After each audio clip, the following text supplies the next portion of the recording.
ഇന്ന് നമുക്ക് നല്ലൊരു ചായയിൽ തുടങ്ങാം. എല്ലാവരും ചായ ഇടുമ്പോൾ ഇഞ്ചി ആദ്യം ഇടും. പക്ഷേ ഞാൻ ലാസ്റ്റിലാണ് ഇഞ്ചി ഇടാറുള്ളത്. പിരിഞ്ഞു പോകുമെന്നുള്ള പേടിയിലാണ് ഇഞ്ചി ലാസ്റ്റ് ഞാൻ ഇടുന്നത്. ഒരു ഇഞ്ചിയുടെ ടേസ്റ്റും ചായയിൽ നല്ലവണ്ണം വരും.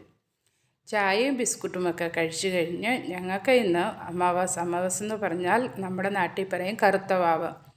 കറുത്ത വാവിന് ഇവിടെ ഒരു പണ്ഡിതന് പൂജാരിക്ക് ആഹാരം കൊടുക്കണമെന്നുള്ളത് നിയമമാണ്.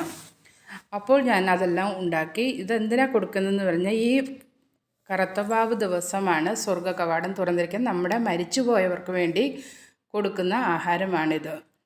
ഇതിനു വേണ്ടി ഞാൻ ഇന്ന് തയ്യാർ ചെയ്തത് ദാലുണ്ടാക്കി, ഉരുളക്കിഴങ്ങും ടൊമാറ്റോയും കൂടിയുള്ളൊരു കറി ഉണ്ടാക്കി, പായസം ഉണ്ടാക്കി, നമ്മുടെ പച്ചമാങ്ങ പഞ്ചസാര ഇട്ട് പുളിയും മധുരവും എല്ലാം കൂടെ ആകുമ്പോൾ അതിനൊരു നല്ലൊരു ടേസ്റ്റാണ്.